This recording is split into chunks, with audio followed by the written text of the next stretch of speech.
Assalamu alaikum viewers. Welcome back to yet another episode of Mindset with Abdullah. Today we have a very special guest, Dr. Bushra Muneeb. She is Senior Registrar Dermatology at Sheikh Zayed Hospital, Lahore. This episode will be very special. We'll be covering certain myths of skincare, also talking about specialized procedures related to cosmetics, and about your diet and skin. So let's start the podcast. Assalamu alaikum, Dr. Saiba. How are ji you? वालेकुम अस्सलाम अब्दुल्ला, कैसे हैं आप? जी ठीक ठाक। Doctor साहब आप अपने आप को थोड़ा इंट्रोड्यूस करेंगी हमारे व्यूअर्स के लिए, but how did you reach to dermatology? क्या स्पेशलाइज हैं आप और क्यों आपने चूज की फील्ड?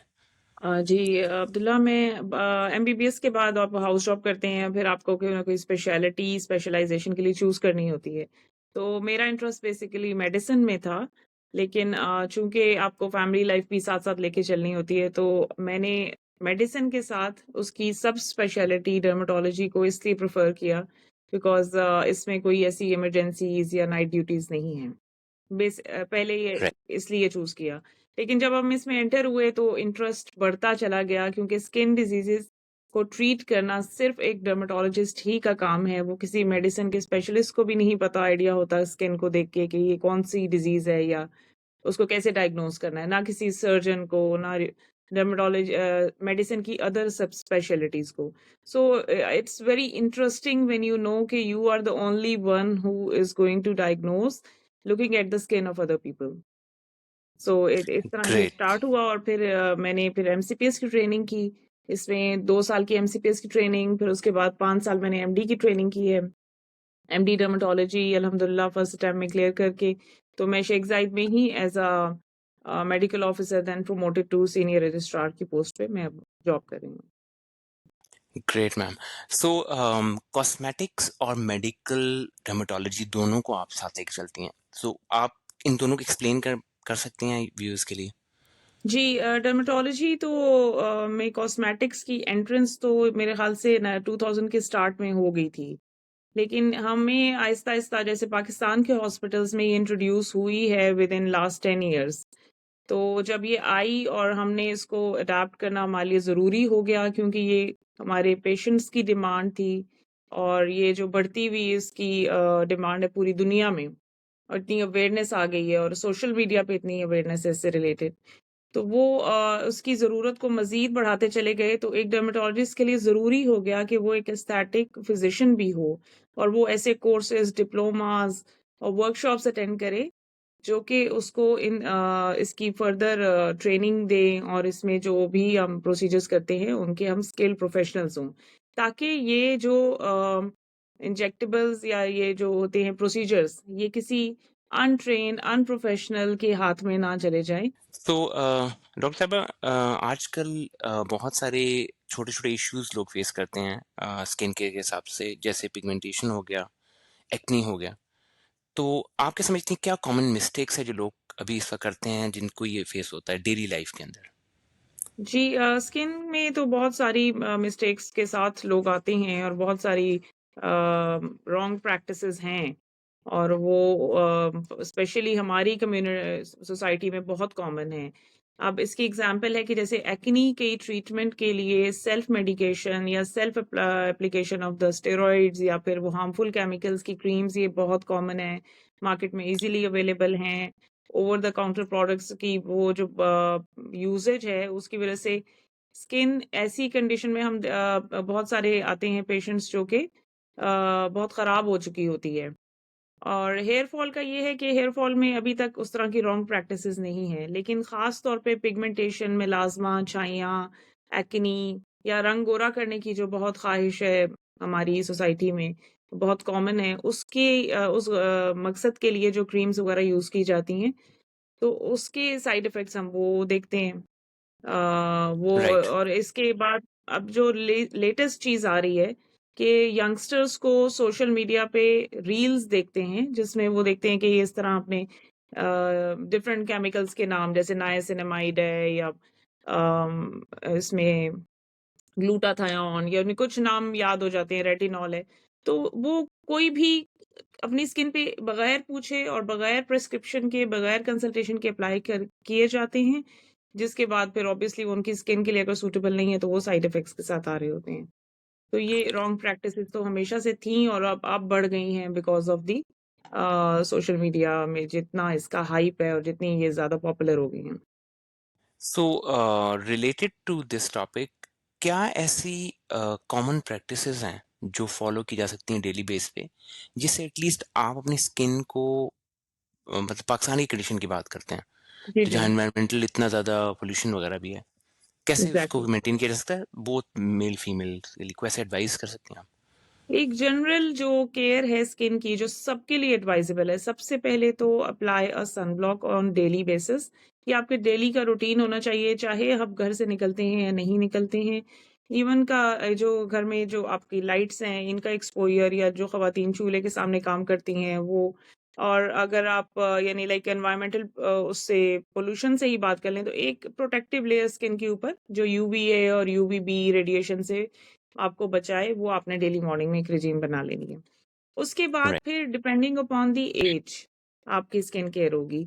यंगस्टर्स को स्किन के आपने चाहिए होगा कि वो पोर्स उनके क्लीन रहें, वो एक्नी प्रोन स्किन है तो एक्नी एग्रीवेट ना हो, और इवन स्किन टोन मेंटेन रहे, तो उसके लिए डिफरेंट क्रीम्स एंड केमिकल्स हैं जो कि सेफ हैं और जिनके अप्लाई करने से आपका स्किन टेक्सचर और स्किन की टोन इम्प्रूव हो सकती है। ज़रूरी नहीं है कि वो उसमें रंगत को गोरा करने की पेशेंट को उस तरफ हम उनको अट्रैक्ट करें या इस मार्केटिंग में पड़ जाएँ। अगर हम सिर्फ़ ये अवेयरनेस देने लग जाएँ कि आपकी स्किन जो जेनेटिकली जो कलर है उसको एक्सेप्ट करें और उसके बाद अच्छी स्किन अपनी रखें, उसको मेंटेन करें, और अच्छा या लाइक उसमें और डिफरेंट लाइफ़स्टाइल प्रैक्टिसेज़ हैं लाइक जो है healthy life, healthy diet, a balanced diet, and the increased water intake, usage of the like fruits and vegetables, and इसमें सारे फूड इंग्रेडिएंट्स जो कि ओवरऑल हेल्थ के लिए ज़रूरी हैं, बिकॉज हमारी स्किन, हमारे हेयर, नेल, ये सब रिफ्लेक्शन है इंटरनल हेल्थ के। तो जब हम राइट। इंटरनली हेल्दी होंगे तो वो उस पर रिफ्लेक्ट करेगा।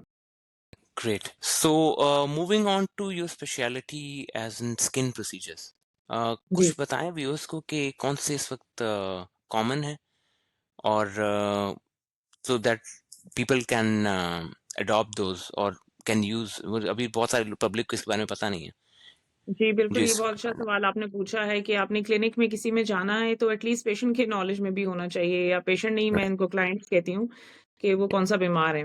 वो तो एक ब्यूटी ट्रीटमेंट के लिए जा रहे हैं। तो इसमें ये है राइट। कि आप इसमें जब एक है कि आप स्किन टोन को आपने बेहतर करना है, स्किन टेक्सचर को बेहतर करना है, स्किन की क्वालिटी को इम्प्रूव करना है। अगर स्कार्स हैं उनको हमने ठीक करना है, पिगमेंटेशन है उसको थोड़ा बहुत ठीक करना है। तो वो जनरल जो प्रोसीजर्स हैं उसमें starting from microneedling, platelet rich plasma, PRP, and उसके साथ फिर केमिकल पीलिंग्स हैं डिफरेंट तरह की जो कि डिफरेंट इश्यूज को एड्रेस करती हैं, पील्स का यूज है। इसके बाद फिर लेजर्स आ जाते हैं, रिजुविनेशन लेजर्स भी हैं, हेयर रिमूवल लेजर्स भी हैं। फिर उसके बाद आप सेकंड स्टेप पे आता है एंटी एजिंग ट्रीटमेंट्स जो कि उसमें डिफरेंट तरह की हैं कि अगर आपके रिंकल्स हैं तो आप बोटॉक्स के लिए आप इट्स अ सेफर ट्रीटमेंट। अच्छा आपका इंजेक्टर होना चाहिए जो कि क्वालिफाइड हो, ट्रेन्ड हो, और उसके पास इतना एक्सपीरियंस हो कि वो बोटॉक्स की कॉम्प्लिकेशंस को हैंडल कर ले या गलत बोटॉक्स ना लगाए।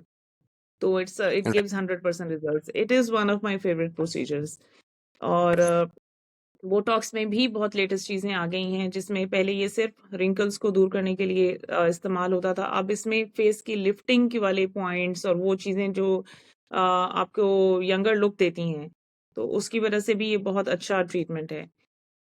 एंटी एजिंग में आप फिलर्स यूज़ कर सकते हैं जहाँ वॉल्यूम लॉस है, जहाँ पे सैगिंग ऑफ स्किन है, जहाँ एजिंग के साथ हमारा फेस ढलक गया है या वहाँ पे उसका वो यंगर लुक नहीं रही है, तो उसको फिल अप करके आप वो भी ट्रेन प्रोफेशनल से करवा के जो कि एक्सपीरियंस है या जिन्होंने प्रॉपर वर्कशॉप्स की हुई हैं और जिनके पास प्रॉपर डिग्रीज हैं उनसे करवाएं तो वो भी बहुत अच्छा रिजल्ट देता है। इसके अलावा बहुत सारी लिस्ट ऑफ प्रोसीजर्स है न्यूली जो इंट्रोड्यूस हुए हैं अब डर्मेटोलॉजी में, एस्थेटिक्स में। वो हैं जैसे use of polynucleotides, use of skin boosters जिसमें हाइलुरोनिक एसिड बेस्ड बूस्टर्स हैं, कोलेजन स्टिमुलेटर्स हैं, PLLA, PCL, कोलेजन बूस्टर्स।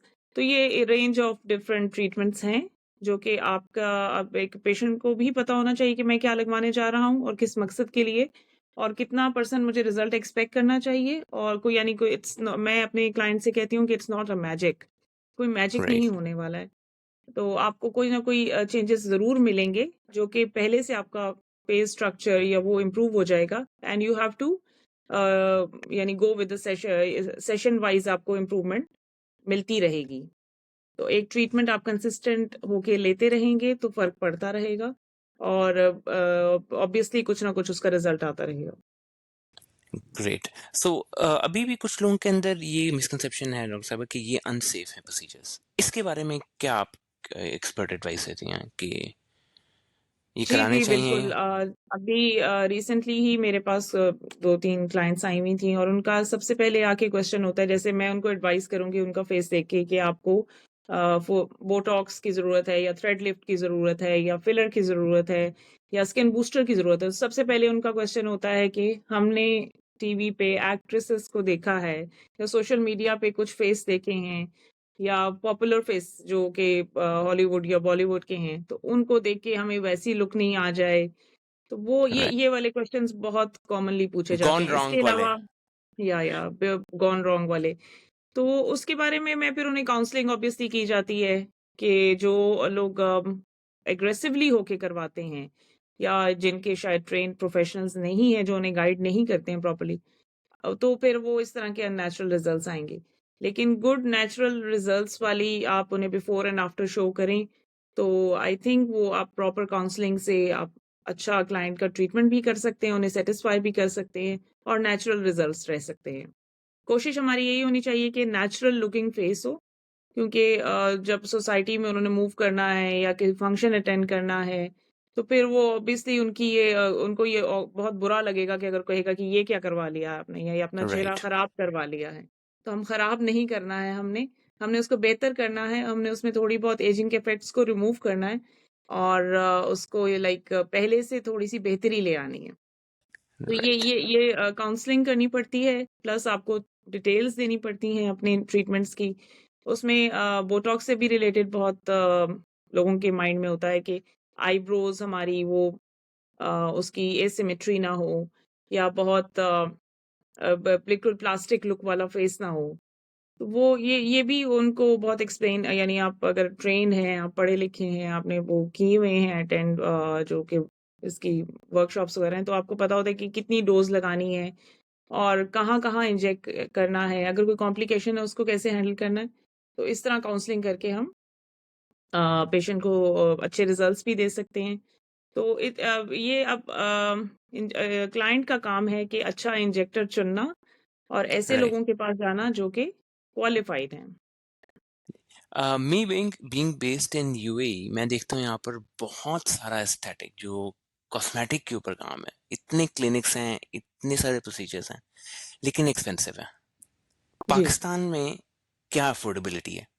आम पब्लिक के लिए क्या ये प्रोसीजर्स हैं या नहीं, ये एक क्लास के लिए हैं? जी, ये बिल्कुल ठीक कह रहे हैं आप। पाकिस्तान में जितना ज़्यादा ये अफ़ोर्डेबल है, शायद ही कहीं दुनिया में अब हो। हाँ, ठीक है। जैसे यूएई बेस्ड क्लाइंट्स भी आते हैं मेरे पास और यहाँ पाकिस्तान में और जैसे यूरोप से भी कुछ आते हैं या यूएस से स्पेशली जो यूएस कनाडा के लोग हैं, वो यहाँ से लाइक यहाँ तो बहुत बेयर मिनिमल से चार्जेज़ हैं।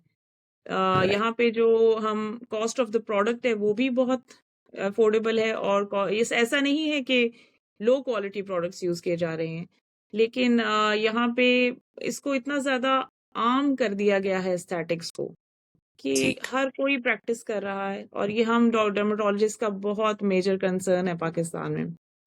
ये इतना अफोर्डेबल होने की वजह से इसकी रॉन्ग प्रैक्टिसेस बहुत ज्यादा होने लग गई हैं। एक और कॉमन क्वेश्चन है कि किस एज में ये प्रोसीजर्स कराए जाएं? क्या रिकमेंडेड एज है मिनिमम? ये भी आपने बहुत अच्छा सवाल पूछा है। इसमें नॉर्मली कंसिडर किया जाता है कि आप में जब तक एजिंग के साइंस आएंगे नहीं तब तक आपने कुछ करवाना नहीं है फेस के ऊपर। ऐसा नहीं है, ये सब राइट। मिसकंसेप्शंस हैं। आपको earlier you start the more good results you will get. ठीक है, आपके एजिंग भी वो स्लो डाउन होगी, आपके जो आप जैसे जो चीज़ें कोलेजन बिल्डअप करती हैं जो प्रोसीजर्स, तो वो हम अगर अर्लियर स्टार्ट कर देंगे तो वो एजिंग को भी प्रिवेंट करेंगी और वो वाले एजिंग के साइंस भी आपके फेस पे नहीं आएंगे। So you can start in your 20s, even in your teens, you can get some procedures like basic procedures like PRP and microneedling can be done in the teens. And in the starting in the 20s, yeah, you should be doing, everyone should be doing a basic skincare routine where they should be applying there are different things in the market now, like there is a snail mucin serum, or there are peptides that are very new in, and retinol का use तो बहुत early होगा अगर हम 20s में start करें, लेकिन at least once a week एक रेटिनॉल का application, sun block application should be started. और रिगार्डिंग प्रोसीजर्स, अगर किसी को 20s में ही कंप्लेन है कि मेरे यहाँ पे वॉल्यूम लॉस है, या मेरे यहाँ से टेम्पल्स पे थोड़ी हॉलोनेस है, या मेरी जॉ लाइन थोड़ी परफेक्ट नहीं है, चिन वो मैच नहीं कर रही है जिसपे फेस यंगर लुक आए, तो ये हम कर सकते हैं, बिल्कुल 20s में भी कर सकते हैं। उसको फिलअप करने से ऐसा नहीं है कि हमारी एजिंग एक्सेलरेट होगी या 40s या 50s में जाके हमारी नीड बढ़ जाएगी। ये भी एक क्वेश्चन होता है बहुत से क्लाइंट्स का कि जब हम बड़े ज़्यादा एज होगी 10 साल बाद या 20 साल बाद, हमारी ज़रूरत तो नहीं मज़ीद बढ़ जाएगी, या हम अपने नॉर्मल फेस पे वापस नहीं आएंगे और इससे भी बुरी हमारी हालत हो जाएगी जब इसका इफेक्ट खत्म होगा। तो ये सब ऑल राइट। मिसकंसेप्शंस हैं। अगर आपके रिंकल्स अर्ली अपीयर हो गए हैं in the mid 30s and early 30s, तो आप करवा सकते हैं बोटॉक्स। आप उसको रिपीटेड सेशंस ट्वाइस ईयरली या वंस अ ईयर भी आप कर लें, तो ऐसा नहीं है कि वो ज़्यादा रिंकल बनाने लगेगा या ज़्यादा उसके लॉन्ग टर्म साइड इफ़ेक्ट्स आने लगेंगे, या जब आप 50s या 70 ईयर के होंगे तो वो आप उस वक़्त नहीं करवा सकेंगे। तो आप अपनी नीड के अकॉर्डिंग अगर आप अर्लियर करवा लेते हैं तो it is equally good and safe. ये तो आपने यंगस्टर्स के लिए बड़ी होप दी है। ये मिसकंसेप्शन ऐसी ही होगी है जैसे अभी आजकल, पहले जो मस्कुलर एक्सरसाइजेस थी उसके बारे में होता था कि ये क्यों करनी चाहिए ना। अब बहुत जी, ज़्यादा ट्रेंड है, तो वो कहते हैं कि जो यंग एज के अंदर आपका मसल डेवलप होता है वो आपकी अगली किसी एज में उतना डेवलप नहीं हो सकता। तो एग्ज़ैक्टली। उसको जितना आप डेवलप कर सकते हैं तो करें। तो आप यही आप जी, रिकमेंड कर रही हैं कि जो आप केयर यंग एग्ज़ैक्टली। एज में कर सकते हैं वो कहीं वो जी, आप आपके रिप्लेस नहीं हो आपका सकती। जब नीचे बिल्डिंग स्टोन वो स्ट्रॉन्ग होगा, तो उसके ऊपर वो जो sign right. And symptoms ageing के होते हैं, जिसमें सैगिंग है, वॉल्यूम लॉस है, लाइन्स हैं, फाइन लाइन्स हैं, तो वो भी थोड़ा-थोड़ा कम हो जाएँगी। तो वो अगर इस तरह हम एक्सप्लेन करते हैं सबको, तो वो सब अगर अच्छी रूटीन रखने लग जाएँ और एक टाइमली प्रोसीजर्स लेने लग जाएँ, जिसमें डीप आरएफ माइक्रो नीडलिंग है या कोई लेज़र बेस्ड प्रोसीजर्स हैं, तो वो आई थिंक वो अपनी फेस के स्ट्रक्चर को थोड़ा-सा यंगर रख सकते हैं, जो कि हर इंसान की ख्वाहिश है, इसमें कोई बुरी बात नहीं है। आप यानी लाइक यंगर लुक रहना और फेस को इतना प्रेज़ेंटेबल रहना, ये इसको मेंटेन करने के लिए अगर हम कुछ ऐसे प्रोसीजर्स अर्ली भी करवाते हैं, तो इट्स इक्वली गुड। ग्रेट। तो आपकी प्रोपोर्शन कितना है क्लाइंट्स के अंदर यंग जनरेशन का, यंग या आपको भी जनरेशन लगता है कि और जी, यंग जनरेशन भी इतना ही आती है जितना कि ओल्डर पीपल, जो कि ख़वातीन स्पेशली, जो कि जिनकी बहुत सैगिंग आ जाती है, उस वक़्त एक तो वो आती हैं, और जिनकी बहुत ज़्यादा ड्रूपिंग हो गई है आईलिड्स की, आईब्रोज़ की, और फ़ोरहेड पे बहुत डीप-डीप लाइन्स हैं, एक तो वो हैं। लेकिन यंगर भी बहुत, अब सोशल मीडिया पे इतनी अवेयरनेस है, इतना एस्थेटिक्स कॉमन उसके बारे में नॉलेज दिया जा रहा है, गलत, सही, जिस तरह का भी है, कि उसकी वज़ह से लोग आ रहे हैं और वो यंगर जनरेशन भी है, और उसमें पहले सिर्फ फीमेल्स में ये ट्रेंड होता था, अब मेल भी उसमें वो यानी इक्वली इन्वॉल्व्ड हैं। वो भी चाहते हैं कि हम एस्थेटिक प्रोसीजर्स करवाएँ, और जो कि बिल्कुल ये पहले बुरा समझते थे कि मेल क्यों करवा रहे हैं, या ये लोग क्या कहेंगे कि ये खूबसूरती का ट्रीटमेंट लेने गए हैं। तो वो ये अब राइट। काम आम होने की वजह से वो एक्सेप्टेबिलिटी सब लोगों में आती जा रही है, बहुत सारी ज़्यादा पॉपुलेशन में आती जा रही है। जिसकी वजह से वो जो क्लाइंट्स आ रहे हैं, जैसे अब यूएई में भी इतने सारे क्लिनिक्स होने की वजह यही है कि आप उसको इतना मार्केट कर चुके हैं कि आपके पास क्लाइंट्स आ रहे हैं। राइट। यही हमारी नेक्स्ट सेक्शन था डॉक्टर साहब कि मेंस स्किन केयर, ये पर्टिकुलर टू पाकिस्तान तो बहुत ज़्यादा है कि मेन को क्या जरूरत है स्किन केयर की, ये मिथ कब किस हद तक ये ब्रेक हुई है आप समझती हैं? तो आपका कुछ इंसाइट्स चाहिए इसके लिए कि मेन स्किन केयर क्या है और कितना जरूरी है।